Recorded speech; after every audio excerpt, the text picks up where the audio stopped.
Shalom, shalom, shalom, shalom, Yahawah. This your boy, Brother Shamwa Allah, back at you with another quick edifying video. Today's lesson is going to be called The Prince of the Power of the Air. The Prince of the Power of the Air. All right, first and foremost, I want to give all praises, honor, and glory. I want to say, call Halal Yahawah, Bahasham, Yahawashi, Bahasham, Rawchaa. That's all praises to the Heavenly Father, whose name is Yahawah, and his only begotten Son's name, who you ignorantly call Jesus, whose name is Yahawashi. All right, and the Holy Spirit, which is the Qadash. Double honors the apostles and elders of GMS who have ruled well through the Spirit and have fed and edified the sheep in these last days, and has pushed this gospel and this truth to the four corners of the earth in these last days. A mighty shalom. Another mighty shalom to all you Akim out there laboring on the highways and on the hedges and on the unicorn, which is this internet, pushing this 100% doctrine, this 100% truth to the four corners of the earth in these last days. A mighty shalom to you all as well.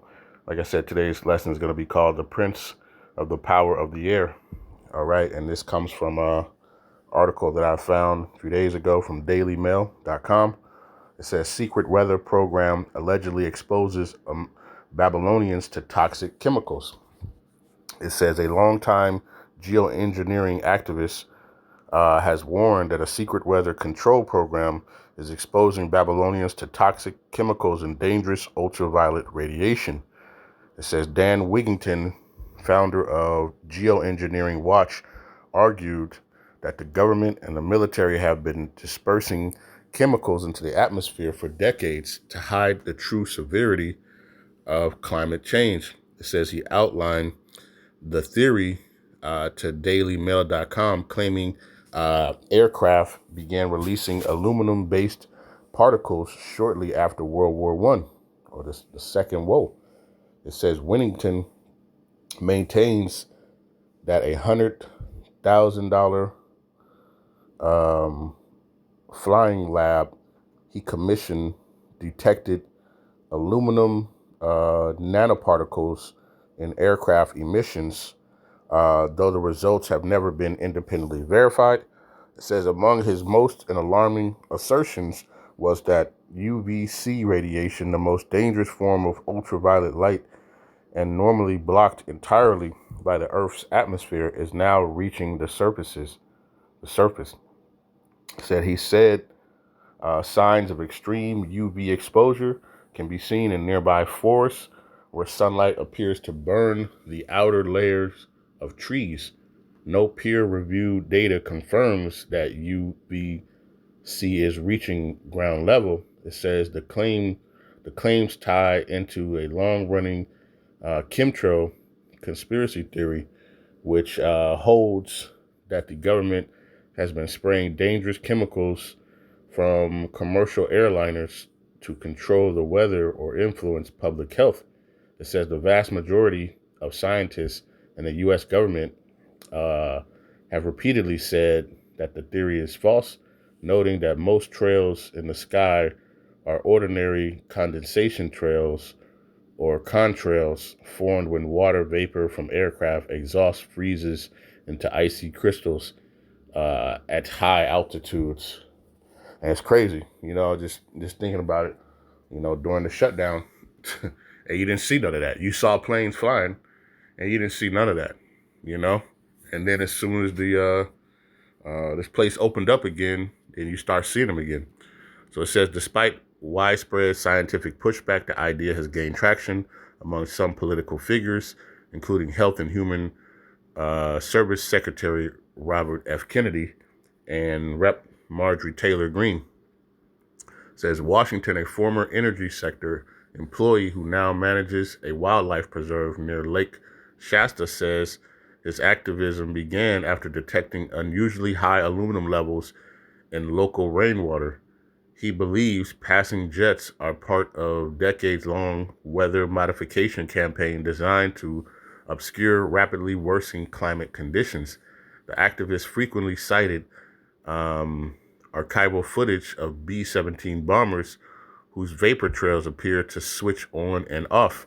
It says atmospheric scientists counter that such behavior naturally as aircrafts move through pockets of varying humidity, but he interprets the footage as evidence of intentional dispersion.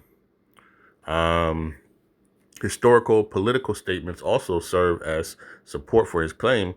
A 1957 remark by then Senator Lyndon B. Johnson suggested that weather could theoretically be controlled from space, a comment historians described as speculative Cold War futurism rather than confirmation of a covert program. Willington tied his theory to a documented cloud seeding operations, included those used during the Vietnam War, which he believes operated alongside classified initiatives. Modern events, he argued, may also be linked, saying this year's drought in Iraq, for example, is presented as a possible result of advanced weather modification technology. It says a 2011 accusation by Iranian President Mohammed Ahmadinejad that Western nations were discharging clouds before they reached Iran is offered as further indication, even though meteorologists widely dismissed the claim. Let's jump down a little bit. Well,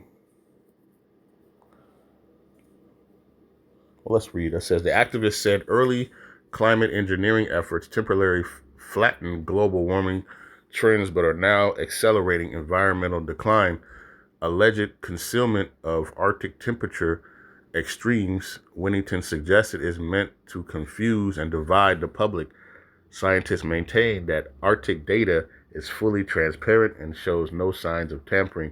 Chinese research into chemically nucleating snow is also mentioned as supporting evidence, though China's programs are publicly acknowledged and rely on standard cloud seeding materials. In Babylon, Winnington insisted secrecy is enforced through what he calls an illegal gag order on National Weather Service and NOAA employees, an allegation both agencies deny. All right. So as you see, they,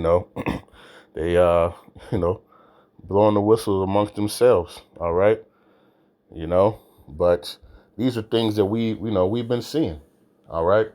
And the scriptures tell us, Salakia, the scriptures tell us, let's get to it. In the book of Sirach, all right, tells us, book of Sirach, chapter 12 and verse 10, it says, never trust thine enemy, for like as iron rusteth, so is his wickedness. It says, though he humble himself and go crouching, yet take good heed and beware of him. And thou shalt be unto him as if thou hast wiped a looking glass, and thou shalt know that his rust have not been altogether wiped away. All right. So we understand, especially the wickedness, of Esau. All right. And his whole agenda. All right. The scriptures say, let's get that in the book of Proverbs, right? Proverbs 4 and verse number 16. Let's get to the point. It says, well, they sleep not except they have done mischief, and their sleep is taken away unless they cause some to fail. All right. And that's what they do. All right. They're causing, they can't sleep unless they can try to devise something, mischievous. All right. But we see, as the scriptures say, what is that? Is it,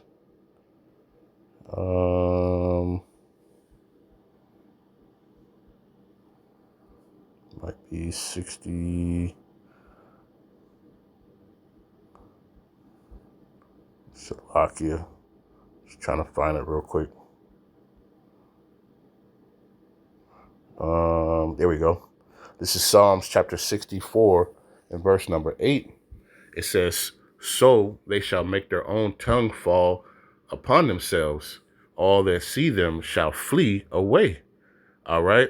because, the AUC, amongst their own people, all right? They got the whistleblowers, all right? But they'll try to, say that, it's a conspiracy, all right? But literally you can see, you see them, all right? And I just remember, during, the shutdown, you looking up, right? And it was kind of quiet. You saw the planes, right? But none of the planes, they wasn't doing all that. And it was real quiet, all right? But then as soon as the government went back, and they was out there, all right? They was out there. We all see them. They cross the sky, do all types of stuff, man. You know? Listen, what does it say? Let's get that.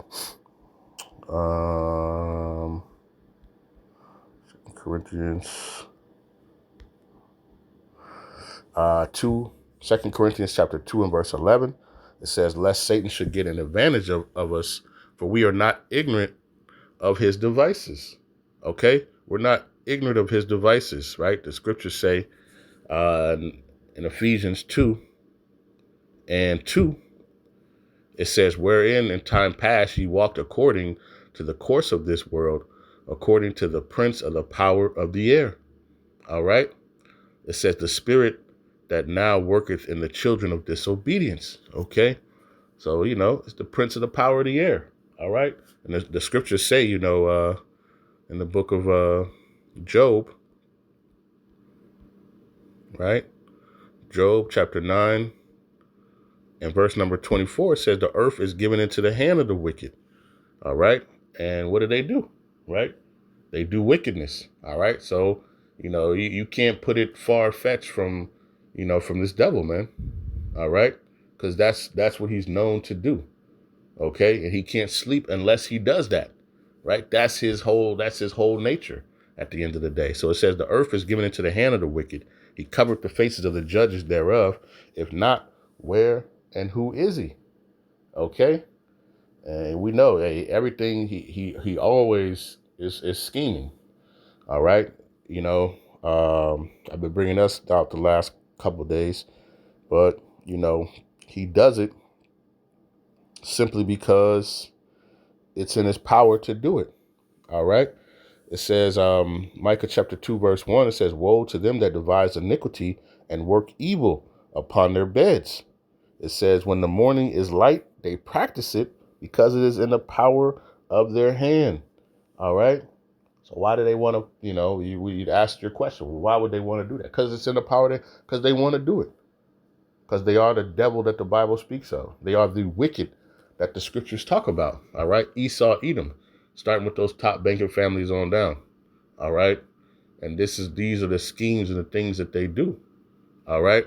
And ultimately, that's why the scriptures say, right? I'm going to close it out here. I'm not, like I said, I'm not going to make this too long, but, this is stuff we kind of already know. Revelation chapter 11, verse number 18, it says, and the nations were angry, and thy wrath is come, the time of the dead, that they should be judged, and that thou shouldest give reward unto the servants thy prophets, and to the saints, and to them that fear thy name, small and great, and shouldest destroy them which destroy the earth. Okay? And it says the earth mourns. All right? Because of this devil, man, and the things that he does. All right? You put all types of chemicals in the air, you put it in the water. All right? Now, they tell you it's microplastic damn near in everything. You can't get away from this stuff, man. This devil, has to be brought down and ultimately destroyed. All right? Because like a sea answer, that's how he is. All right? So he must be eradicated. All right? And that's why the scriptures say, he's after his 1,000 years are up, man, hey, he's going bye-bye, man. You can't have that around. All right? Destroying and doing, wickedness upon not only the people of the earth, but also the earth itself, man. You think about how much chemicals and stuff is dumped into the water, all right, and in the air at the end of the day, on the land, wherever he touches, all right. He brings death upon him, all right. So I just wanted to do this quick lesson. Lord's will, this was edifying. All right, but with that, I want to give all praises, honor, and glory. I want to say, Call Halal Yahawah, Bahasham, Yahawashi, Bahasham, Qadash. Peace and blessings to the elect of the 12 tribes scattered abroad, a mighty shalom to the 144,000 men. Double honors to the apostles and elders of GMS who have ruled well through the Spirit and have fed and edified the sheep in these last days. Another mighty shalom to the rest of the elect out there in the household of faith. All right, stay diligent, stay focused, keep praying, continue to pray for the downfall, of this, of Esau, Edom and his kingdom, man, and his rulership. All right, for Esau is the end of the world and Jacob is the beginning of it that followeth. All right, and we continue to pray, for swift destruction of this place. All right, at the end of the day. And with that, we say a ball. Shalom.